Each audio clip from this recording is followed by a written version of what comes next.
For decades now, can lights or recessed lights have been helping people brighten their homes, eliminate shadows, and spread light around their rooms. But in recent years, LED lights have pretty much reinvented the recessed lighting market, thanks to their cost efficiency and their versatility. So this week, I teamed up with Harrison Peacock of CCS Triangle Electric in Raleigh, North Carolina.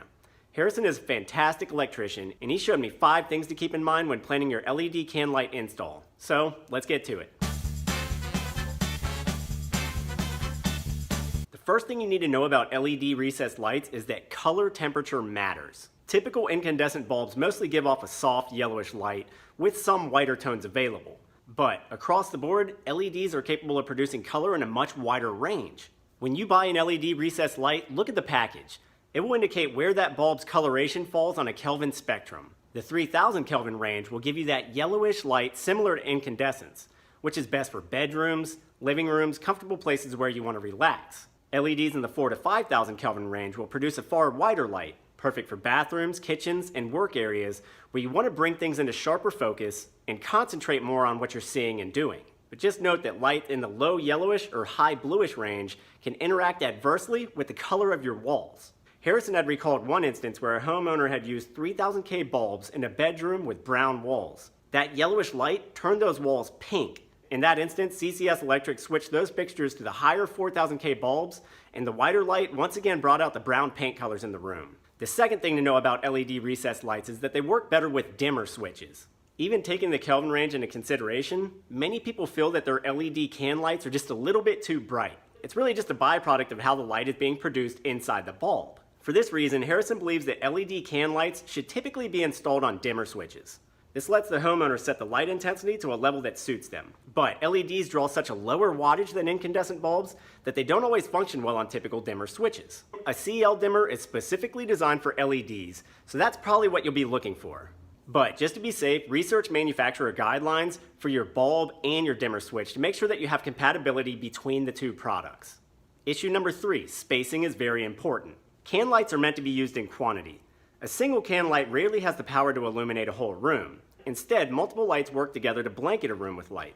So, when creating a recessed light array, Harrison doesn't like to have lights more than 4 feet away from each other on a linear path. Even with larger 6-inch lights, the overlapping cones of illumination may fail to reach effectively beyond this distance. He also prefers a minimum spacing of 2 feet between walls and recessed lights. This distance produces better wall washing, or effective light coverage of the area. Going closer than this can result in wall grazing, or sharp light that picks out contours and defects and fails to maximize broad illumination. Also, projections and obstructions should be taken into consideration. Open-top cabinets, like the ones in this kitchen, can encroach on downlights. So, cans should be positioned relative to cabinet fronts to avoid interference. And ceiling fans can also play a factor. If can lights and fans are spaced too closely together, fan blades can sometimes chop the cone of illumination, causing a mild but disconcerting strobe effect. It's best to work closely with good electricians like Harrison and CCS to anticipate and avoid these layout errors.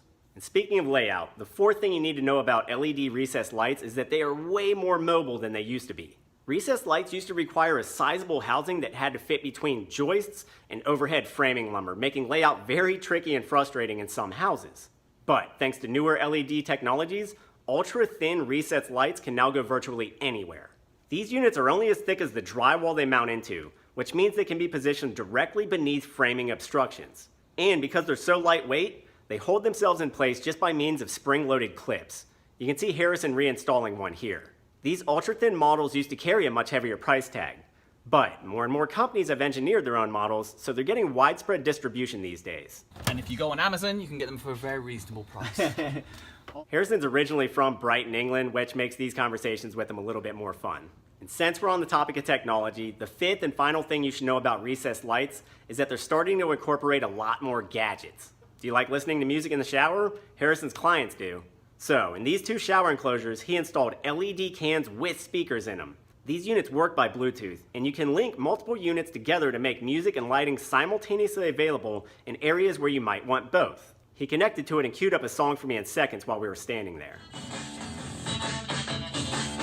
I've got to admit, it's pretty luxurious, and while they're not cheap, the products are simple and convenient, so retrofits are fairly straightforward.